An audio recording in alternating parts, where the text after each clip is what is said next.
I'm Alex Brown, and I'd like to introduce you to the Composite Deck Slab Analysis tool. This tool helps structural engineers evaluate composite deck slabs for superimposed distributed and concentrated loads, maximum allowable unshored spans, diaphragm capacity, performance for multi-span conditions, vibration performance, and strength-based slab checks, all with efficient inputs and full calculation transparency. Let's jump in. The first thing you may notice in this tool are all of these different analysis options, and this is a pretty complicated tool. It combines all of the fun nitty-gritty of metal deck design with all of the fun parts of reinforced concrete design. So everything is incorporated here with the various modes and all of the inputs. So it might look a little overwhelming, but we're going to take it kind of step by step, screen by screen, and we'll talk through it all now. Up top here, there are optional fields for job name and description. So this comes into play, as you can see from that tooltip there. The output file, as you print different calculations from this tool, these inputs will be incorporated into those file names. So that can help organize things if you're looking at different projects or different areas within the project. Down the left side here are all of our basic inputs for the deck itself, the connections, whatever support is carrying that deck, and then the concrete topping on top of that. This is specific to composite decks, so you'll notice that this option here, only yes is an option. If you want to get into unshored spans for non-composite decks or even roof decks with an insulating concrete on top, I would point you to our unshored construction span calculator. The very first option is Vulcraft versus Verco, and if you're not sure where you might fall within that divide, the United States is split up based on this map. So everything east of the Rockies is Vulcraft, and everything west of the Rockies is going to be coming from a Verco facility, all part of the same Nucor family. And as we work our way down, it is important to work from top to bottom, because as you change different options here, you will see everything below update as you go. So the biggest change is flipping between Vulcraft and Verco as it resets all of those options. So this section is all of the deck information. So that's going to be the deck profile itself, the side lap connection that it might have, the gauge, the grade, all of that's contained here. The connections to the support. So we do support steel and wood. So there are quite a bit of mass timber options listed here that you can see here. And then those connections, the type and the support thickness do play into some of our calculations. You'll see that especially with things like construction cantilever or diaphragm capacity.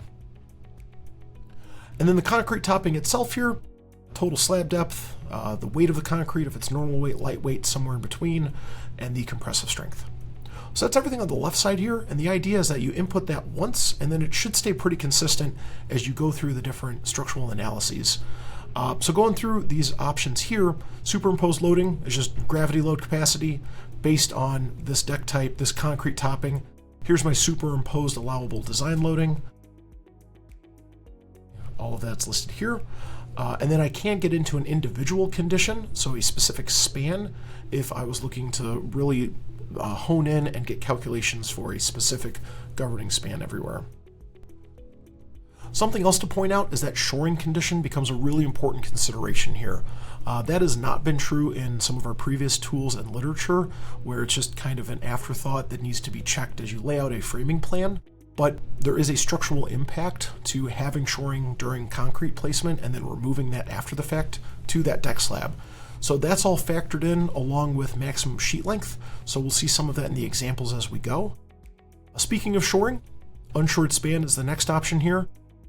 So based on some of the bearing lengths and some of the construction and deflection conditions that you're expecting, that is going to generate maximum unshored clear spans here. And again, individual analyses are available if you want to get a very specific detailed calculation for these outputs. Unshored cantilevered spans are here. This is just during concrete placement that you can get, in this case, a 2'5" maximum cantilever for that deck slab. Final cantilever design based on the reinforcement in the concrete, all of that would need to be handled outside of this tool. Next up is diaphragm. This one works a little bit differently, where the rest of these modes are describe your scenario and will tell you the capacity that scenario has. Here you can actually specify demand and then it will back calculate the number of connections needed in order to meet that demand. So everything is displayed here, the number of, in this case, shear studs or whatever your support connection is, that's all displayed here. And then the final check is displayed here as well. So if you need 5,000 PLF, but this particular example is generating over 11,000 PLF of capacity. Strength properties is going to get into the actual reinforcement within the concrete topping. And then these values are provided to give that transparency for what kind of capacity that deck slab is going to have against these various checks. Longitudinal positive and negative shear, transverse positive and negative, and then punching shear are all listed here. And the analysis with detailed calculations is available for download. Next mode is concentrated load. So this is probably one of the most exciting ones because this is a very hot topic within deck slab design. What's the maximum concentrated load that you can put on your slab? So we have that calculation shown here. Similar structure to some of the other sections. Describe your shoring, describe your deflection limits, concrete, construction loading. And then for your design loading, that all needs to be specified here as well. So this will check what your capacity is, subtract what your demand is here for your uniform distributed loads, and then based on all of that criteria, whatever capacity is left, that's your maximum allowable concentrated load anywhere on any span per rib, which we are describing here as a variable position concentrated load. So all that is displayed here, and once again, detailed calculations are available for download. The multi-span option, somewhat similar to concentrated loads, where what's your shoring, deflection, design criteria, and then once you take into account the reinforcement, that will check against your deflection criteria and whether it passes or fails at a given span. And the use case here would be if you want to design your deck slab as continuous over the support rather than being a simple span from support to support, joist to joist, beam to beam, whatever that spacing is. You can design that continuously and potentially get a more efficient deck slab. So all of that is shown here. And once again, downloadable calculations are available. And then the final analysis method here for vibration, what's your span, what's your connection type, superimposed loading, and then based on that is the natural frequency of that slab.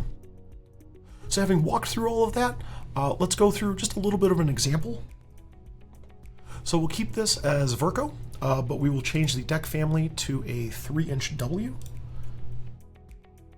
And then emphasizing what I said a few moments ago, working from top to bottom, if I look at acoustic, kind of skipping the cellular option here, my only option is no, because cellular is no. We do not have an acoustic non-cellular composite deck. But if I change cellular to yes, that opens up these options here, so you can have an acoustic or non-acoustic cell deck. Interlocking is the only option we have for side laps for this particular deck profile. But we will change that side lap fastener from button punch to punch lock. Just that may be more common in this area. And then based on all of those inputs, I've got this alphabet soup here of a profile name. So PL for punch lock, W is the deck type, 3 is the depth, 3-inch profile, CD for cell deck, AC for acoustic, form lock is floor. So a lot going on, but going through this kind of step by step and adding or removing different options gives you really good visibility on how to interpret that from the Verco side or the Vulcraft side. So I'll go ahead and switch this over to a Vulcraft example and kind of build it up the same way. So an acoustic, cellular option, giving it a second to update there.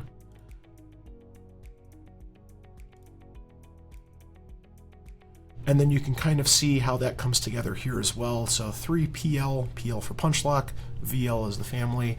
That second P is for pan for the cell option, and A for acoustic.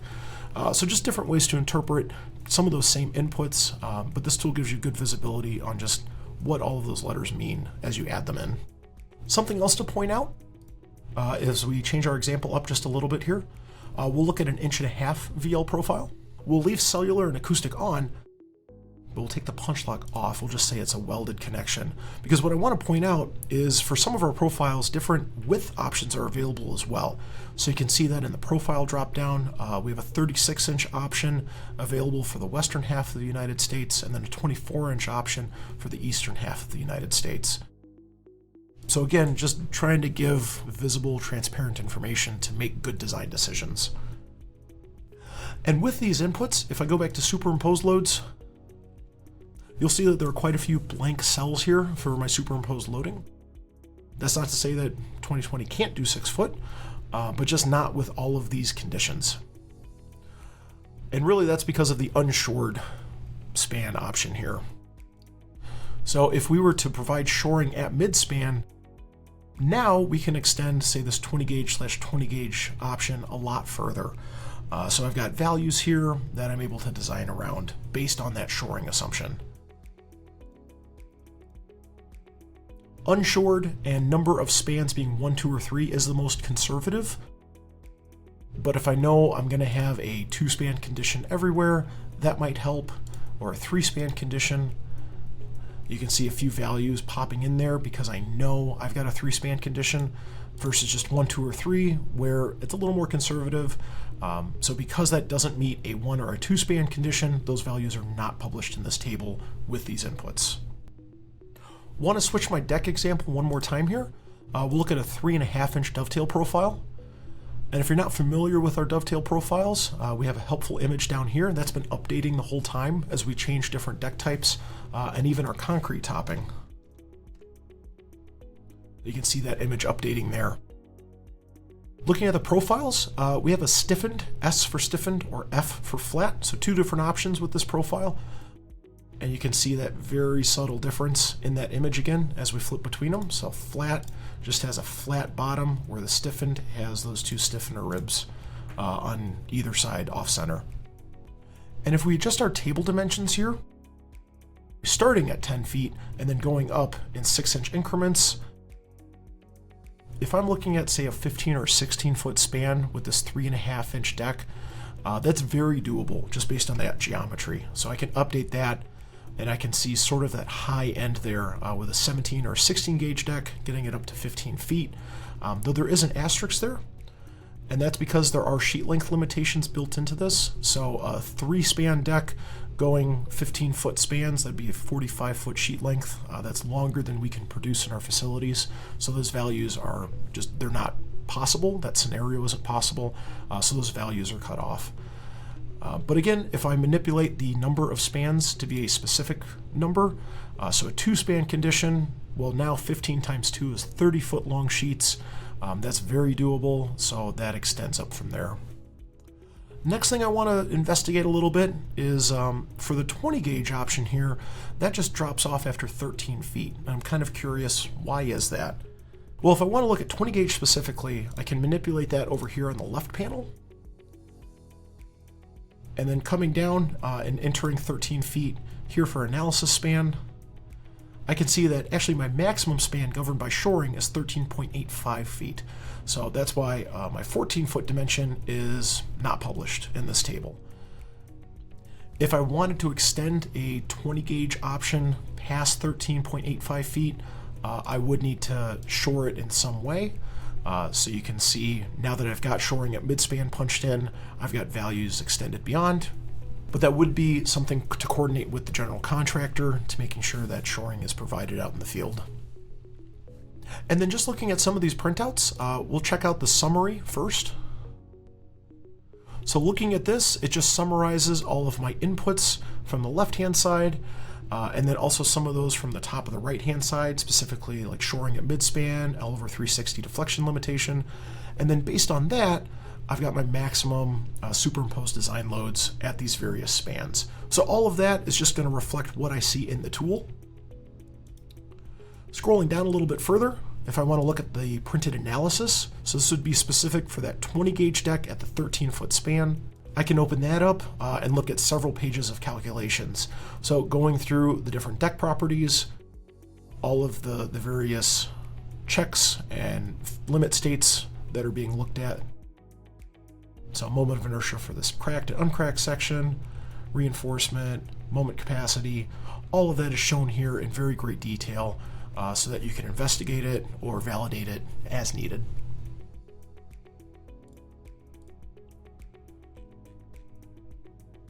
Taking this example a little bit further, unshored spans. These are just my maximum unshored spans based on the deck type and the concrete and the deflection and construction loading. The biggest thing to point out here is just going to be the construction live load during placement, whether it's light, medium, heavy, or a custom loading that you want to input. Our tool will check for all of those. And once again, analysis calculations are available for download. For the unshored cantilever span section that's shown here at the bottom, just to look at those calculations for a second. Once again, in great detail, these calculations are going to go through the different limit states and then why it's taking that most conservative value as the maximum allowable cantilever span.